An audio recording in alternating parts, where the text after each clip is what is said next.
Islom yulduzi kanali. Dunyoga mukammal nigoh. Bismillahirrohmanirrohim. Alhamdulillah.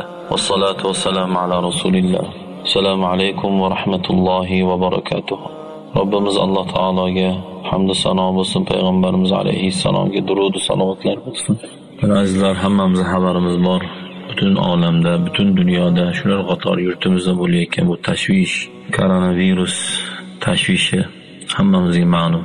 Alloh taolo Qur'oni Karimda aytadiki: "Estağfirullah, xoliqu kulli shay'in."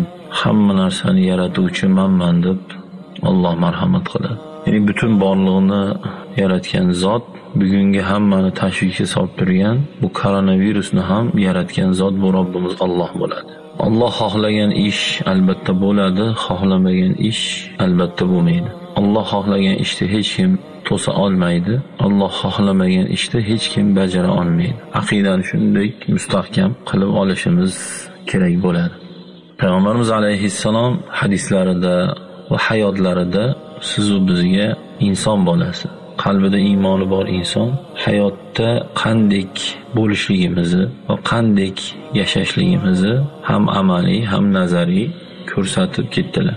Shuning uchun Alloh Qur'onda: "Ey mu'minlar, sizlar uchun payg'ambarlaringda chiroyli o'rnak va namunalar bor" deb Alloh Qur'onda marhamat qiladi. Haqiqatan ham payg'ambarimiz alayhissalomning hayotlarini o'rganadigan bo'lsak, biz juda ham bir go'zal holatda guvohi bo'lamiz.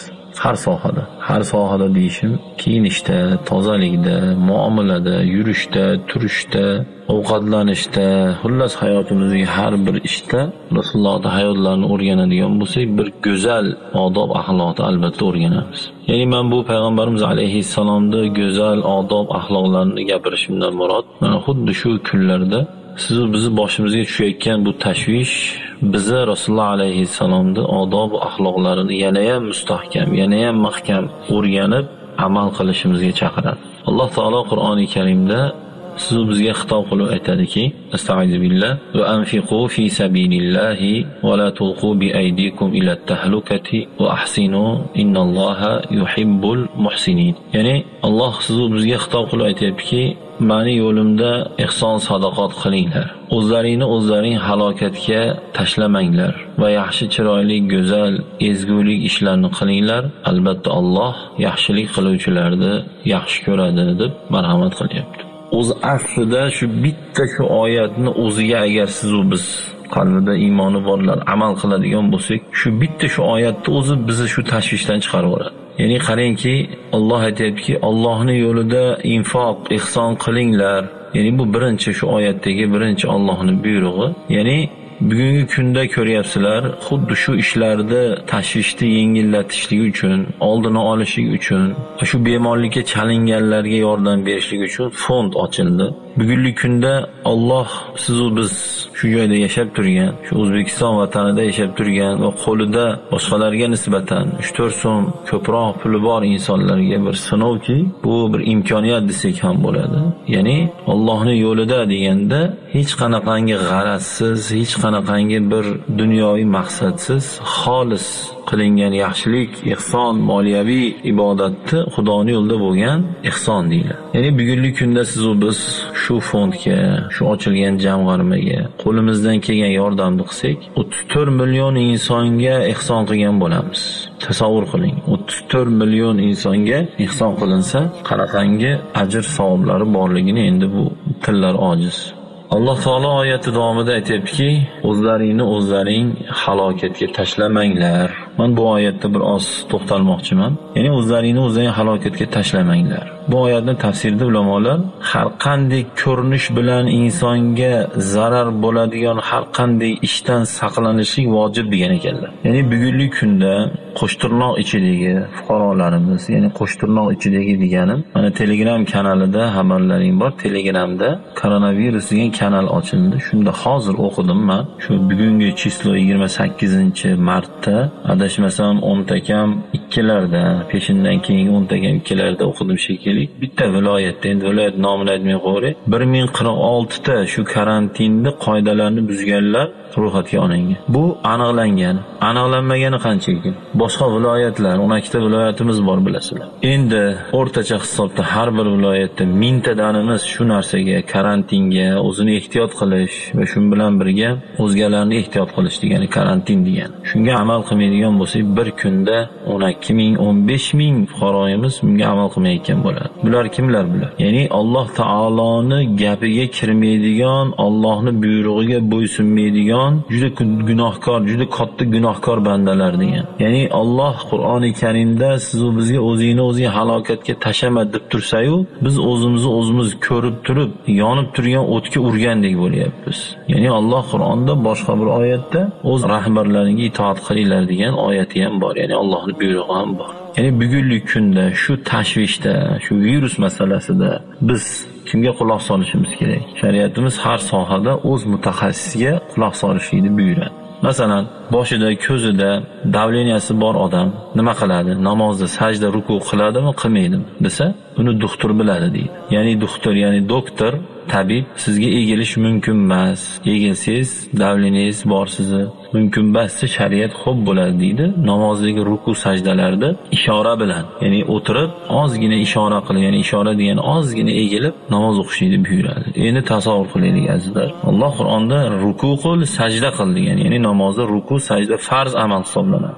Lekin o'sha odamning uzri bo'lganligi uchun sajda bilan rukuni o'sha namozda qanday bajarishlik kerak bo'ladigan bo'lsa, shuni bajarmay turavergin, mayli imo ishora bilan bajaring, shuni o'rniga o'tadi deydi. Ya'ni fiqhimiz, shariatimiz shu. Ya'ni demoqchi bo'lgan gapimiz, shariatimiz insonni sog'lig'i sohasida tabobatga, meditsinaga itoat qiladi. Ya'ni quloq soladi. Ya'ni bugungi kunda xuddi shu mutaxassislar, tabiblar, tabobatimiz, meditsina xodimlarimiz va shu bilan birga yurtboshimiz, rahbarimiz, siz u bizni uyda zarurat ish bo'lmaganda ko'chaga chiqmasdan uyda karantin qilib saqlanib o'tirishlikni aytib tursalar-u, bugun biz shunga bo'ysunmasak, itoat qilmasak, gapga kirmaydigan bo'lsak, bilib qo'yaylik, vojib amalini, ya'ni Allohning buyrug'ini bajarmagan bo'lamiz. Ya'ni juda katta gunohkor bo'lamiz. Vojib shunaqangi bir amalki, farzdan keyingi turadigan amal, bu Allohning buyrug'i hisoblanadi. Vojib amaliga amal qilgan odam juda katta savob oladi, savobga egador bo'ladi. Vojib amalni bajarmagan odam juda katta gunohkor bo'ladi. Azizlar, yana qayta aytaman, bu meni gapim emas, shariatimizni, Alloh taoloning kalomi bo'lgan Qur'oni Karimni va ulamolarimizni fatvolari bu gap. Ya'ni bugungi kunda tibbiyot xodimlariga itoat qilishimiz vojib bo'ladi azizlar. Bugun niqob taqib yur deyaptimi? Niqob taqishligimiz azizlar vojib. Zarur ishing bo'lmasa ko'chaga chiqmasa uyda o'tirgin deyaptimi? Azizlar, bugungi kunda zarur ishimiz bo'lmasa ko'chaga chiqmasligimiz vojib azizlar.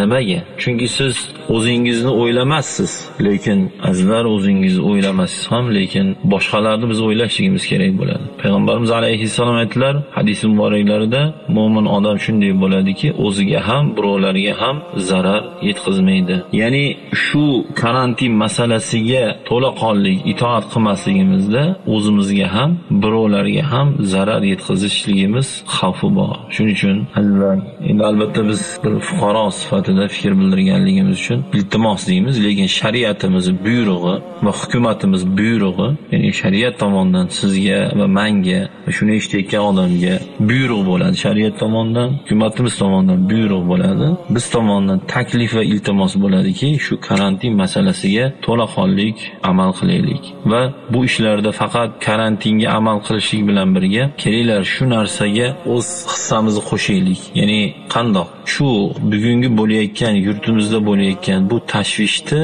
ozayishiga, oldini olishiga o'z hissamizni qo'shaylik. Nima bilan? Tushunmayotgan o'rtog'imizga tushuntiraylik. Oilamizda otalar, onalar, yosh kattalar, farzandlarimiz kechasida ko'chalarda bekordan bekor 3-4 ta bo'lib gaplashib turishdi, yurishdi. Hech qanaqangi bir zarur ishi yo'q. Mana men salkam 5 kundan beri umuman ko'chaga chiqmagan bo'lsam, mana bir yumush sabab bo'lib to'g'riroq aptekaga chiqdim, lekin yo'lda xuddi shunaqangi holatlarni ko'rdim. Bu ota-onani ham hayotda juda katta roli bor. Ya'ni o'sha uydagi ota-onalar bu narsaga e'tiborsiz bo'lmaylik. Farzandlarimizni, nabiralarimizni uyda o'tirishlariga majbur qilaylik. Joy kelganda qattiqroq tegaylik. Agar beruxsat, zaruratsiz ko'chaga chiqayotgan bo'lsalar, shu narsani nazoratimizga oladigan bo'lsak, maqsadga muvofiq bo'ladi. Alloh taolodan hammamiz chin dildan so'raylik. Alloh taolo butun olamdan va shular qatori yurtimizdan bu tashvishni o'zi ko'tarsin. Bu kasallikka chalinganlarga Alloh taolo mehribon zot g'azinai g'oybidan o'zi shifo bersin. Yana bir oyat